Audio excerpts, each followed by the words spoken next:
Today's guest is Greg Crabtree, speaker, author, entrepreneur, financial expert. Greg's book, Simple Numbers, Straight Talk, Big Profits, is a fan favorite among entrepreneurs. Thanks for coming on the show, Greg.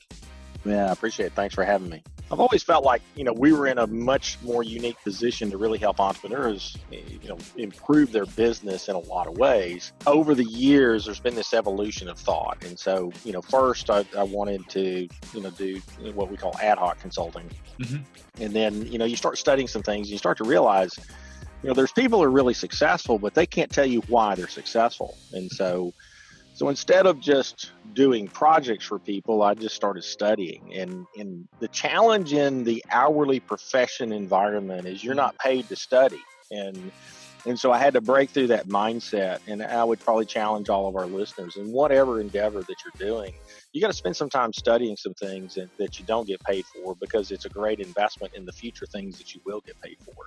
Because had I not done that study, I never would have written the first book, never would have done endless talks since then.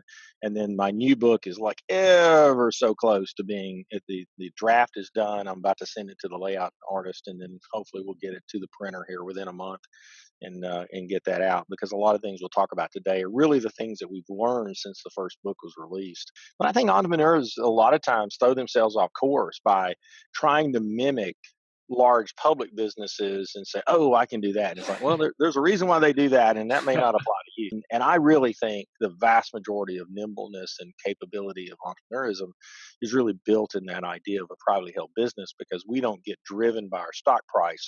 We certainly are intrigued by our value and want to increase our value of our business, but there's not a moment-to-moment value of our business. And so we can do things in a much more strategic way. When you started to put aside time to study this, what did you find? Well, the first thing that we found is entrepreneurs have a natural inclination to distort their data. And so a lot of this, probably my secondary field of study, that if I was going to go back to college, I'd get a degree in behavioral economics. Because what's really fascinating is there's all kinds of absolute data of finance and economics and those things. But it's how the humans interacted with it is really the most fascinating thing to me, because as we produce better information, what I really try to focus on is, can I create a really compelling argument to get somebody to change their behavior? And so in a large sense, I probably spend more time being a behavioral scientist than I do an accountant. And what really drove me was, what is that argument to convince somebody to not use their business as their personal piggy bank? It's their business. I can do whatever I want to. Well, kind of, yeah, you can. But are you doing things that actually are to your harm when you think that, oh, that doesn't matter? Well, it does matter. It does matter that you don't pay yourself a market-based wage, because you distort your financial information to where every time you see a P&L report, your mind has to do these mental Olympics to actually adjust it to what is real profitability. And so when you see a false number, just think about the media today talking about fake news, fake news, fake news. Well, if you say fake news enough times, does anybody have credibility? Well, your financials are fake news if you're going in there and actually, doing stuff that's non-business related and creating distortions, whether it's personal compensation, whether it's rent to related parties that's not a market base, whether it's paying people to be on your payroll, your kids. And granted, yeah, there may be some tax benefits that people can conjure up that they can argue that, oh, you can do that. Well, by the time you get through all the net of everything, it's like you're just really, confusing everybody, and you're doing more damage than you're doing good. So I am a big advocate of play the business straight up, because, and this is the next premise of the next book, is I start it with, listen, there's 3 simple rules to business success. Figure out what the market needs, find a way to do it profitably, and then evaluate that profit level to a minimum standard of 50% or better return on invested capital. So that's my simple numbers, simple rules of success. Now, I got to teach you probably how to calculate return on invested capital, because most of us didn't study that in school. but there's a simplistic way of doing that calculation. But to me, that has become the gold standard of a successful business. And so to do that, I want to be mindful of, one, what is the return on investment that this business puts in my pocket every day and every year that it operates? And two, if it is a good high value investment, guess what? People want to pay me a really high value the moment that I decide I want to sell it. I get the best of both worlds. And anytime I can get two benefits instead of one, that's not a bad deal. What sort of excuses do you hear from people? So if you're in the U.S., if you're an S corporation, people are trying to say, "Well, I don't want to pay payroll taxes. I just want to take distributions." Well, there's kind of an IRS rule that says you got to pay yourself a market-based wage.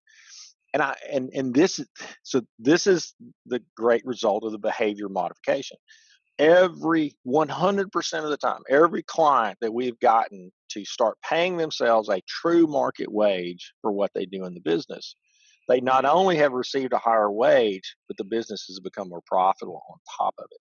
For once, they see the true output of the business. And so this goes back to, you may be familiar with it, the famous Hawthorne Principle. So the Hawthorne Principle is essentially whatever you focus on, by the merely focusing on it, changes just because you focused on it. You don't actually have to intentionally do anything. The mere fact that you are aware of it will change and hopefully potentially improve. And that's what happens in that case, is you're now aware of the relationship of the true profitability of your business after you're taking a true market wage. And now all of a sudden you see that. So in the original book, I hypothesized, I said, well, just set from observation of our study of privately held businesses, that 5% was life support, 10% profit was good, 15% was great. And that actually works for about 70% of the businesses out there. But that's 30% that I couldn't answer, and I had to do a little bit of maneuvering of going, well, yeah, I agree in your case, you can't get to that number, but that doesn't mean that you're not a great business. And so fortunately for me, I'm an EO member. And so in my member leadership capacity, I get to chair an executive ed program at Wharton Business School. Now, I'm a kid that grew up in Alabama on a chicken farm. And so I get to go hang out with like real professors. And I actually get to present my information. So it's kind of nice that, the chicken farmer kid gets to kind of act like a real professor. But the class is mostly presented by, three other Wharton professors that are just outstanding. And so one of them, David Wessels, I just really love David's material. He's our lead professor. And the first year, we've done that class 5 times now. And so in the first year was where David was talking about return on invested capital. And to be quite honest, I'd never done that calculation for my clients. It's something we studied in school. It's something that publicly traded businesses kind of look at, but nobody makes a big deal out of it. But it's something about that just intrigued me, and so it really spurred me to go back and start studying that number, and that was the eureka moment. And once I realized that there is this normative data point of 50% return or better for a North American business. So from our studies, that 50% standard, we apply it to all of our U.S. clients, our Canadian clients, and our Australian clients. Now, outside of that, you probably can't apply the 50% standard, and here's the reason why. In the US, Canada, and Australia, you have a very developed, what I call, trade economy. And so from beginning of product or service to the end delivery of payment of the customer, that time frame is shorter than developing countries. So one of the things I got a real opportunity to do is I've done some international speaking in some of the developing economies. So I spoke in several of the EO East Africa chapters back in August. I've done multiple talks in the Middle East.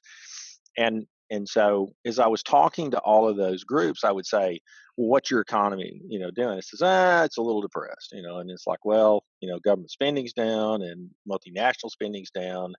And so as I started to talk to them about their businesses, what I realized is the number one difference between a third world economy and a first world economy is the distance of time between the vendor or service provider and the ultimate payment. And so even though all of those governments and people were pushing for entrepreneurism and driving for development of that, the only people that could play the entrepreneurial game were people that had access to capital. In the US and Canada and Australia, you can launch a business with very little capital. Matter of fact, if I looked at my top 100 clients, most of them started their business with less than 10 grand. They literally, as I say, they rubbed $2 bills together and got a third and a fourth and a fifth. And now they retained the money. They experienced delayed gratification in terms of the utilizing of those early profits out of the business. But once they got to full capitalization, they were running fabulous businesses that were spitting off cash that couldn't be reinvested because there wasn't anything really that you could do with that investment that had a high probability of success. And Yes. so really, as you learn that cycle, what I was telling the guy, I did 3 talks in UAE back in January before the travel shutdown started happening, and so in talking to that group, they were all talking about, well, you know, the government was really promoting entrepreneurism, but the government was the number one offender of slow payment, and it's like, that just makes no sense. I mean, at least in the U.S., our government actually pays. If you're a government contractor, you actually get paid quite well in a reasonable speed. And I said, let me talk to your government people because they're going to eventually pay it. So what? The best thing you could do to enhance your economy that's trying to emerge is to just pay faster.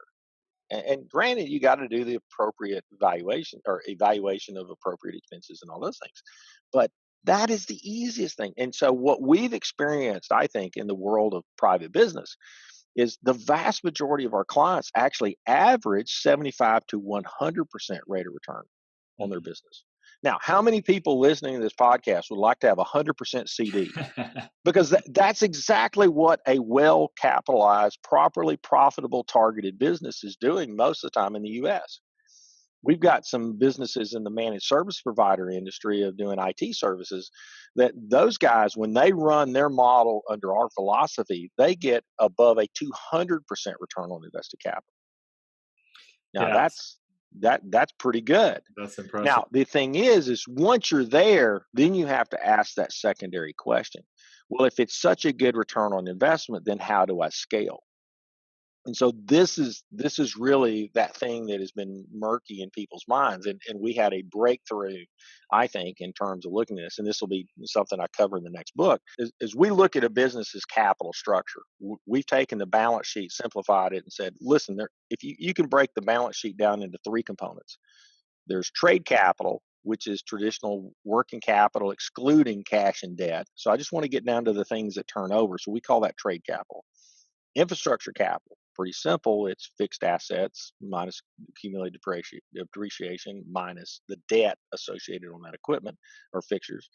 And then the last piece is what we call buffer capital. Well, buffer capital is cash and debt, cash and line of credit debt netted against each other. That's everything on the balance sheet in 3 simple buckets. Now, the thing is, there's a 4th capital that hides on your P&L, and we call that launch capital. And when I describe this to entrepreneurs, this gets them excited because this is the thing they've been arguing with their team and their accountants and their business advisors for years. Well, we were spending that money to try to grow. And so what we started doing with our clients who are trying to scale is we want to look at a normative P&L of this. These are all the costs and expenses that were required to do the work that we were doing, the customers that we have. Here are the expenses that we call launch capital expenses that are the catalytic spends. Nobody made me spend it. I chose to spend it to try to get to the next place. Now, once I've segregated those 2 pieces, I can look at those launch capital expenses and now apply my 50% return standard and say, if I'm going to spend this money, where's my 50% increase in profitability over the spend that makes that a justifiable expenditure? Because and typically the 2 classic ones are going to be marketing and labor. Labor that's in advance of when I need it, and marketing that's trying to get to the next customer. And let's say I spend $200,000 of discretionary marketing and labor spend. Well, guess what? I need profit to go up by $100,000, which means I've increased enough profit to cover my cost and make $100,000 more. That to us is a win in the launch capital world.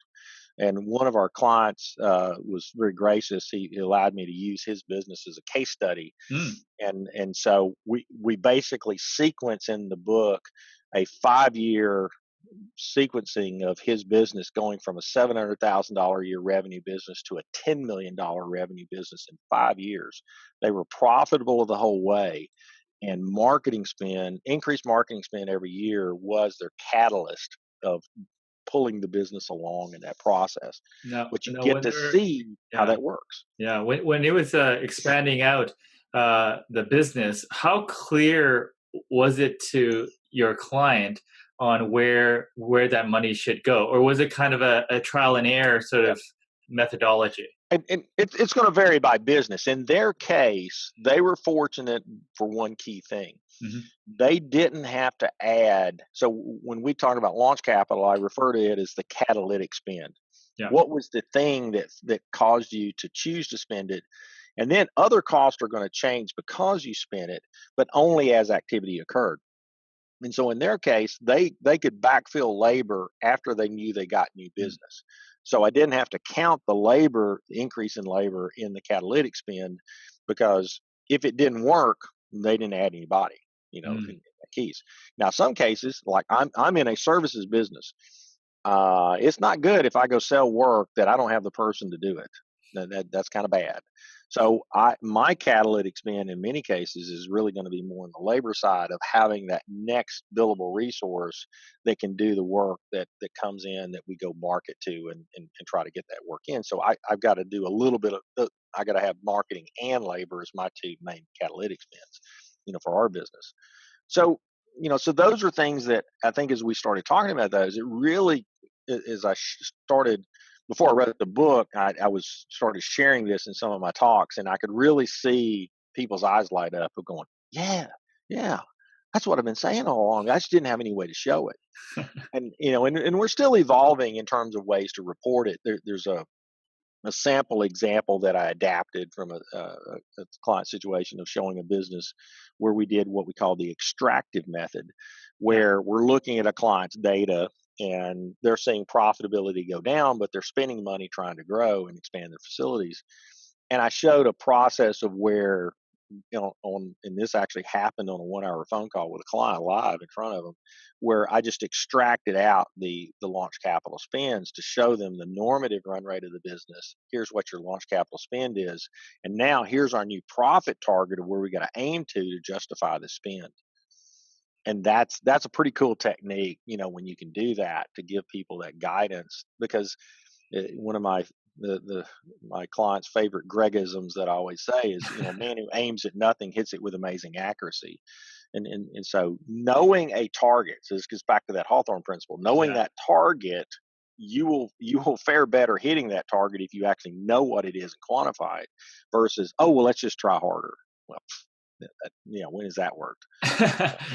So yeah, you talked about labor as it talks to your service industry. One of the concepts in your original book you talked about a lot was labor productivity.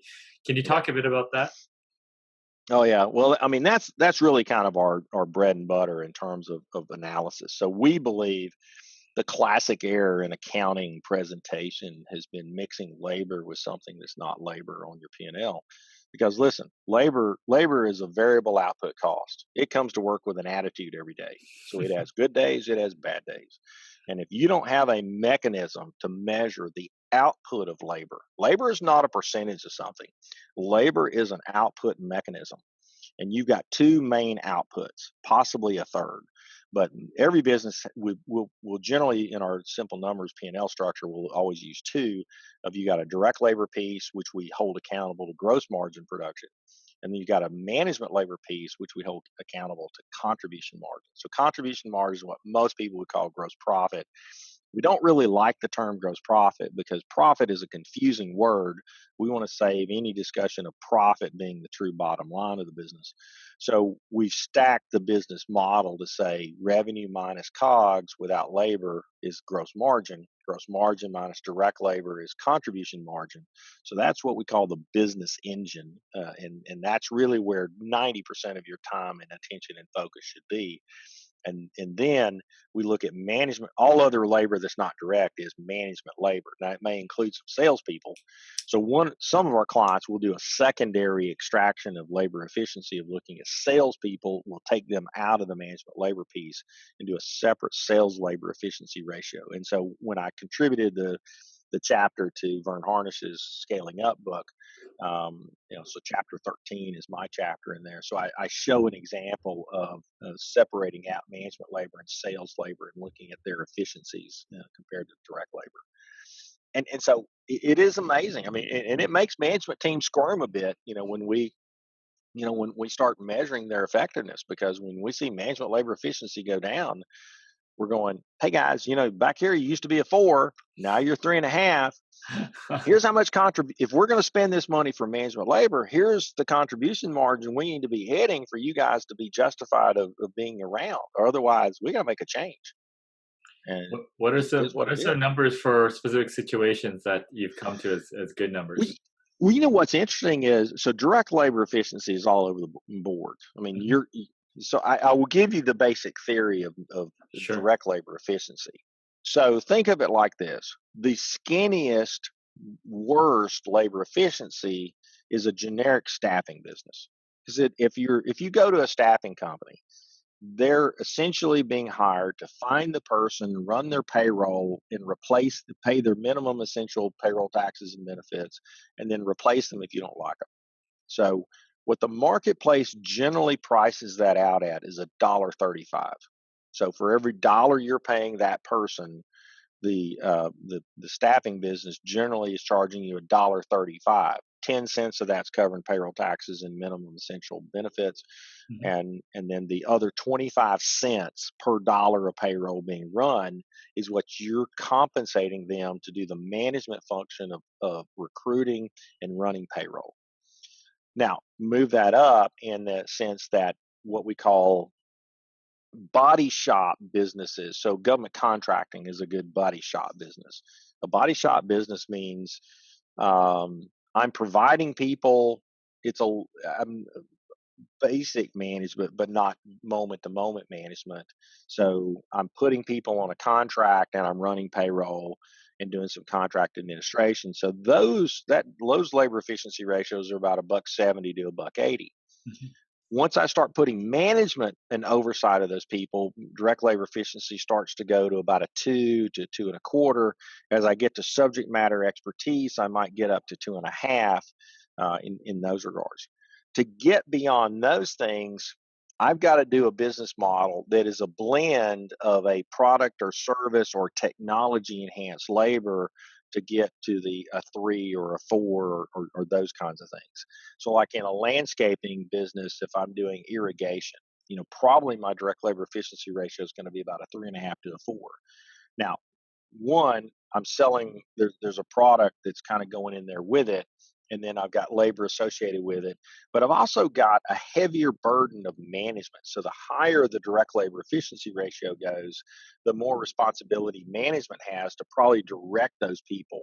When direct labor efficiency ratios are lower, I'm generally staffing what I would call self-managed professionals or those kind of things. But there again, you've got some situations of where people will go all the way up to a 7 or an 8, in a what we call a technology enhanced environment, in some of those. But those are pretty rare. Now, what's interesting is when you look at contribution margin to management labor dollar, there's actually a fairly consistent number of between a 4 to 5 in most well-run businesses. There's a few management situations where you can be okay profitable at a 3.5.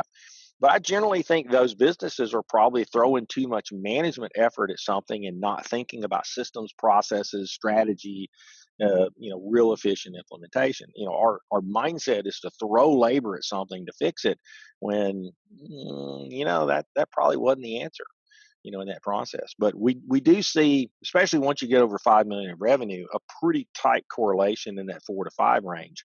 So when we're doing modeling in our planning sessions for clients, when we onboard a new client, we do a 1-day session, sometimes remote, sometimes on site.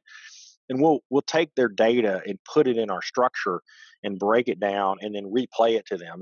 And this is This is probably the most fun thing we get to do, because what is really fascinating is when you can take somebody's data that they think they know and Mm. replay it to them in a way that they've never seen before, and all of a sudden their eyes get big and they go, oh my gosh, I see it now. And it's like, okay, we've earned our keep for that day. And that's really fun, because I'll tell you, there's not a lot of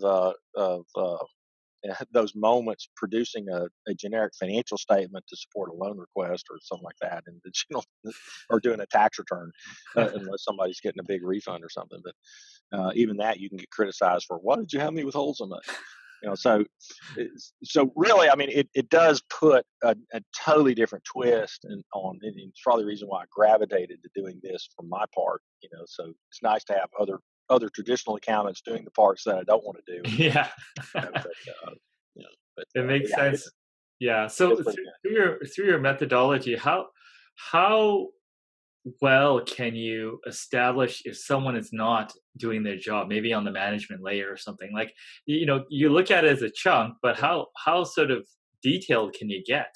Like with Well, yeah, well, see, here's the interesting thing that comes yeah, from all this is, so once you see the data, so one of our favorite things is not only the calculation of the data, it's not a static moment in time. yeah. It is looking at it as it moves across time. And so we're big fans of the rolling 12 picture of data. So as I replay to you rolling 12 analytical data across time, you get to replay the story of your business. And so Mm, we'll look. So think of rolling 12 as it's like in the Olympic the Olympic world record of a particular activity. When was your best ever rolling 12 revenue? When was your best ever rolling 12 gross margin dollars? When was your best 12 rolling 12 gross margin percentage? What was your best labor efficiency ratio? And what's interesting is none of those bests usually occur in the same month. mm. And see, this is that coordination aspect of business, to where we get one piece working over here and we let something else fall off. And and when you can see this picture of going, oh, okay, we got this going, but we let that one go. Okay, I got to get that one up, and got this, and so once they start to see that, they can actually start to respond to it. And truly, it's the one thing that drives true optimization, of business. I mean, and that's what you're striving for. And so many people are trying to grow their business before they optimize it, and that is just such a a low probability of success move. Not to say that you can't get away with it, but there is a low probability of success. And so I want to increase our clients' ability to make good bets. Any attempt to grow is a bet. There's so much we don't know. But listen, if I can improve my odds, I can probably stay in the game a lot longer. And capital is so precious. Well, let's just don't waste it by just throwing spaghetti on the wall and see if it sticks. Then you take it to that as you get bigger. Then what happens is the business becomes three-dimensional. So we have this concept we refer to as the profit cube, or segment reporting. And so one of the vast weaknesses in the world of accounting is our reporting on business segments. And so we've Mm. developed a methodology that I think has really helped our clients understand that I can look at my business in total. I can look at it by location, by line of business, by customer, by employee, whatever slice that we can look at, that we can tag. Now, as a business is emerging in size, you start to realize maybe they don't have access to that data at the present, but they can start gaining it. So those are a little harder to do. And sometimes they have imperfect information. And so one of our best skill sets is we're really good at working with bad data. You get enough bad data, you can normalize it and actually get some learning from it. And then but there again, you gotta paint the picture of what's possible for them to see. And then once they see it, then they buy into the reason why they need it, and then hopefully they won't fall over themselves in the data system implementation. But I mean, you can get some incredibly good segment data, just with QuickBooks, desktop, online, Zero. A lot of those are just poor game plans that people have running those systems, and commitments of who's being held responsible to gather the data at the point of transaction. And so a lot of times we help people through that process. So once we do the planning session, you kind of expose all of these sicknesses, in your data sets and your strategy. And so then the prescription then starts to come, okay, well, what are the things that we can do better going forward? And then you start to see the data perfect. You start to see the data get more robust. You start to see the segment data become more believable. We've got an MSP that I just did a call with today, and I was so proud of them. I mean, they have truly turned their business around where they were in trouble, and theirs, they've got 16 what they call solutions. And so every call we monitor how is your rolling 12 labor efficiency for that solution compared to the rolling 3? Because in a managed service provider model, their profitability is fairly consistent month to month to month because their clients pay them every month. And so in their case, we have the distinct advantage that if I see the rolling 3 trend is better than the rolling 12 trend, that's telling me where I'm going. If I see that the rolling 3 trend is worse than the rolling 12, that's an immediate action item of going, hey, what's going on here? What can we fix? And how can we do that? Now, when people have more seasonality, you've got to add some other features, and you have to really more strongly rely on just the one good thing about rolling 12 is its truth, no matter what month you look at. And so then you have to rely on rolling 12 and then do a little more detective work, on the shorter periods to then do the cause analysis. You talked about reporting, a business becoming more 3D. But for the business, I mean, you talk about between 1 to 5 million. What's the right reporting cadence? What sort of things should entrepreneurs look at constantly? Well, it's one of those things that if you're a business that knows your gross margin every week, Hmm. the highest, best reporting is I don't need to look at my operating expenses every week, but I do need to look at gross margin and potentially contribution margin every week if I can. So we've got a lawn care business client does a phenomenal job of this. So guess how he designs his data set. He looks at 50 rolling 52 week revenue, gross margin, direct labor, Hmm. and he's got it for the company in total, and he's got it for his 2 divisions, and he's got it for each team. So he's done all those step downs. And so every week he sits down with his team and says, okay, what do we bill this week? What do we pay people this week? And we know exactly that trend of the 52 week is telling them the true trend of the business. The rolling 13 week is telling them how this quarter is going, but you've got seasonality because you don't cut grass the same way all year. And you got a rolling 4 week period that is essentially a month. So this was kind of the thing that just always bugged me. Whoever came up with this calendar system of having 12 months that sometimes is 52 weeks and sometimes is 53, and they all start on a different day of the month, and they all have different numbers of days of month. That's been a big problem in a lot of businesses. And so we live our lives on a weekly rhythm. And so we really believe strongly in building. There's actually a blog on the simplenumbers.me website called the weekly accounting process. And so we believe that if you want real time live data, you build your complete accounting cycle around this weekly process. And because even companies that say, oh, we only bill once a month, and I go, is that your choice or is that forced on you? And most of the time it's your choice because you're lazy. You didn't develop a good product. You should be billing every time you have a billable event. My mantra is bill quickly and bill often. And and and believe it or not, your customers want you to bill quickly and bill often. Nobody likes a late invoice that they didn't know was coming. The sooner you address it, the better.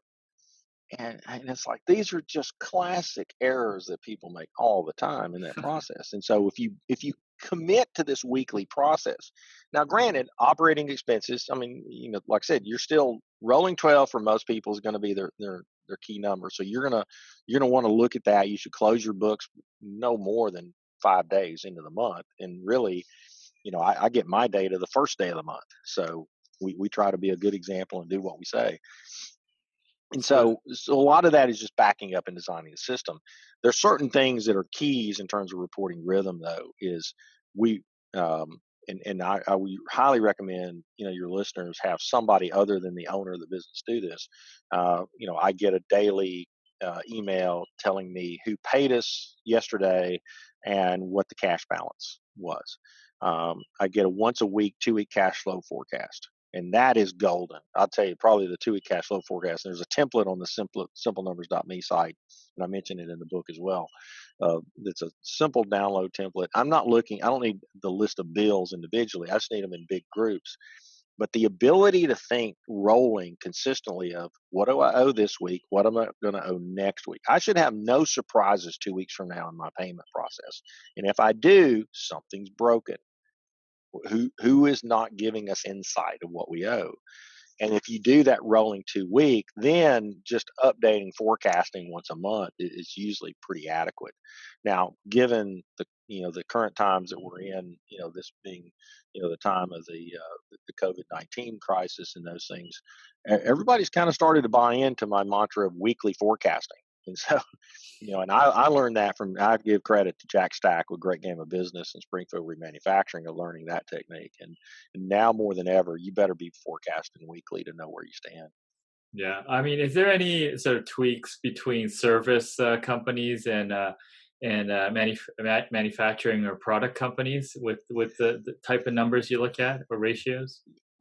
I mean, certainly, so for a service-based business, many times is not going to have a COGS, but you might, because a COGS for a service-based business is where you're doing a trade-off analysis of, do I outsource some feature or thing that I'm facing the customer for and billing them for, but I'm not as good at it as a third party is, and so I'll count them as COGS to then get to the pure margin number that my labor measures. In a manufacturing environment, I've got to deal with AR inventory, maybe some deferred revenue. So I've got a little more complex balance sheet, potentially. But even in a services business, I better be trying to find ways to get paid in advance, get paid faster, manage deferred revenue. And I think a lot of people just say, oh, that's too hard, I'm not going to do it. Well, when you start to understand the change in return on invested capital, because you find a way to bill 30 days in advance or stay ahead of the cost curve, that's the power tool, I believe, in getting great returns on your business. And if you ever go to sell your business, that's where an investor is going to look at you totally differently, than your competitor, in that process. What sort of habits or routines help you stay successful? Essentially, I don't have a to-do list. I have a calendar. If something's not on my calendar, I don't know that I'm supposed to do it. And so, that's really where my assistant, who's also our consulting team coordinator, and all of us live off of that calendar. And so everybody's being held accountable. If it's not on your calendar, that's on you. Okay. So basically, opposed to living off just a static thing, everything that needs to be done gets slotted into a time slot somewhere. It is. It has to be. And I'll tell you, that has been the most freeing thing for me, because I literally, kind of late in the day, I'll look at tomorrow's calendar and see, okay, what's coming up. If I'm thinking about wanting to block out some time to go take a trip somewhere or have some personal time, I better put it on my calendar, or else somebody's going to sell that time. So, I probably would control maybe a tenth of my calendar. Most of the time it's my assistant, the other people in the firm are filling it up. But it's on me to block it if I don't want it filled up. We monitor our own labor efficiency. We're probably 30% more effective with our consulting team in terms of our output per dollar paid in labor. Yeah. Consulting practice because of that compared to traditional forms. And we've been trying to break the mold with our traditional parts of the practice, and they're a little slow to buy into the calendar methodology, but I think we're starting to win them over. If you bill by the hour, so I'll say, how many of you bill by the hour? Raise your hand. Yeah. Usually half the room. I got bad news for you. Billing by the hour has only two possible economic outcomes. You either give away your expertise or you charge for your ignorance. You almost never achieve economic equilibrium. And I said, so it because we plan, because we put it on the calendar, we do almost everything in the consulting team on a fixed price basis. So we have pretty good statistical outcomes of how long it takes to do any particular type of thing. And so it gives us the ability to price quickly, price fairly, and everybody knows what they're aiming at. Versus in an hourly profession, the guy that got me into EO, Ron Hollis. I mean, I just love Ron. He's an engineer, and he would always challenge me. He says, "Why do you accountants bill by the hour?" I says, I ask you how much a tax return costs, and you say, "Well, it depends on how much time I have in it." And he said, "Time is not a unit of value; it's a unit of cost." And he was absolutely right. And so it just took me a while to figure out how to do most of the things we do on a fixed price basis. And there's sometimes you can't control scope, but more often you can. What we are too lazy to do is put the planning into it. And so because we're accustomed to calendaring, we actually are a little bit easier to manage that way. And I think it's just not in the natural occurrence for people to learn how to calendar correctly. So, Yeah. and if I say, well, I don't know how it's going to turn out. Guess what? Nobody else does either. But there is a statistical frequency that you can kind of predict on. So we learned this from the dentist industry. The high performing dentist will not schedule 100% of their day. They leave a high value appointment in the morning and a high value appointment in the afternoon, because the last thing they want to do is, and they can do this pretty easily from their hygienist, they can fill them up with fillings. Well, fillings is not a high value procedure. Cosmetic dentistry, crowns, root canals, those are high value procedures. They know from the industry that if a person is identified through a routine examination that they need a crown filling or cosmetic dentistry, there's a low probability for them to come back if they ever get out the door. So if you have a quick available appointment today or tomorrow to get them back in to take care of that problem, you are more likely to be the dentist of choice to take care of it. But if you don't have any openings for the next 2 weeks, you're not going to get that service, and you're going to spend your time doing the low value stuff, and somebody else is going to do their time doing the high value stuff. That's the value of calendaring, and it's a strategy. It's not about filling up every moment. It's about filling up the high value moments first, and then tucking in the low value things second, and leaving you some flex time at the end of the day. That's the power tool.